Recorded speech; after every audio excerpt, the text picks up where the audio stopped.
My name is Tom Gawley, and I do research and teach on the fields related to second language education at the University of Tokyo. Today is December 5th, 2022, and it's 5 days, 6 days since the company OpenAI released its ChatGPT software. And so I would like to just show that a brief demonstration of that software and talk about the implications of this new software and similar large language models for the field of language education. So first of all, ChatGPT is now being released in kind of a beta version where the people who have OpenAI accounts can test it. Apparently, OpenAI wants to evaluate it for its safety in terms of ethical and related issues. But many hundred thousands of people around the world seem to be using it right now. What it can do is you input some text, and you can ask questions or make a comment, click return, and then you get a response. And the questions can be about history, they can be about travel, they can be about technical subjects. And the software is interactive. So if you get an answer from the software, you can reply to that and respond to that, and carry on conversations to some extent.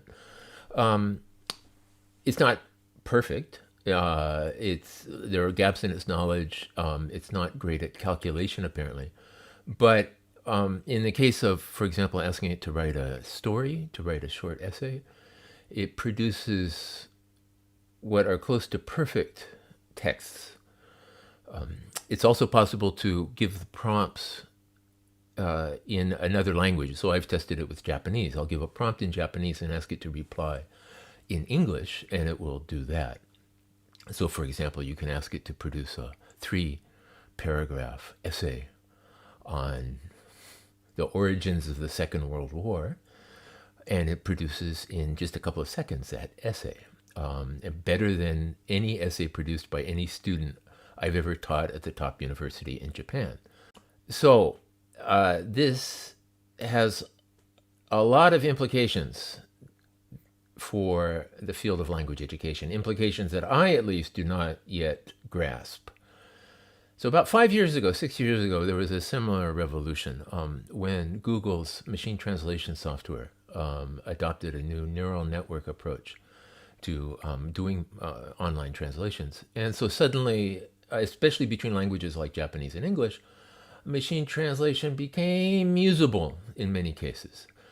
And so, for example, learners of a language could use it to write their homework. They could also use it to find out what a text in a foreign language meant with pretty good accuracy. And it can also be used in practical situations. But this ChatGPT goes beyond that. It's not just translating. By the way, it can translate, is able to translate as well in the tests I've done. But it goes beyond that in actually producing text and being interactive in the text.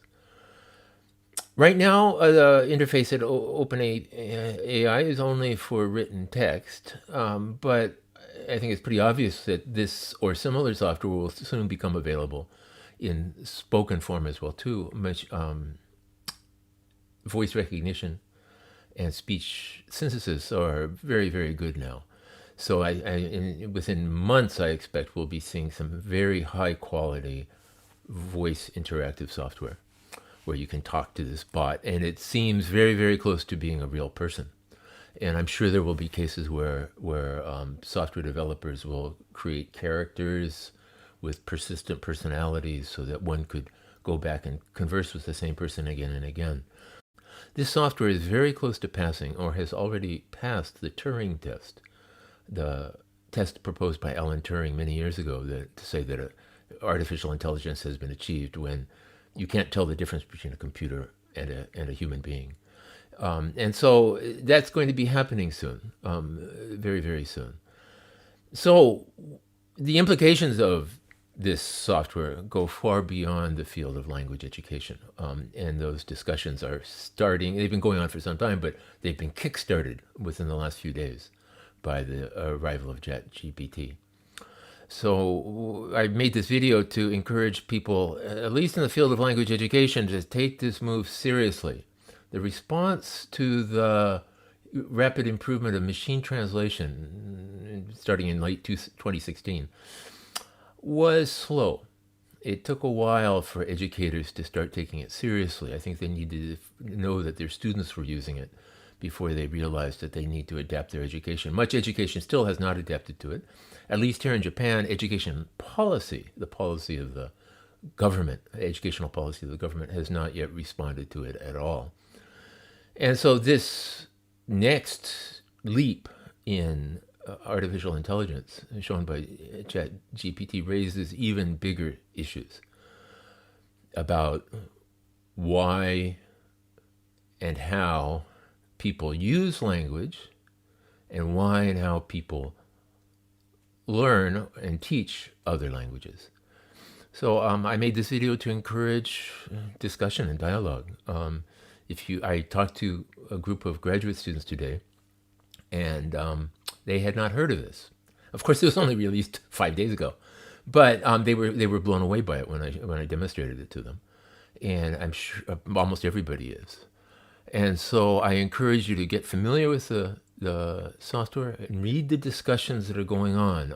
Right now, they're going on places like Hacker News and Reddit and Twitter, Mastodon. I imagine they're taking place other places as well too. If you're an educator in the field of second language education, talk to your colleagues about it, talk to your other educators about it, talk to your students about it, and contemplate on what it means. I can't predict what's going to happen, but the software is being developed very, very quickly, and we can imagine other rapid advances soon, like the spoken interface, which I mentioned. And so it's better to be ready earlier than later to deal with it. So thank you very much for listening.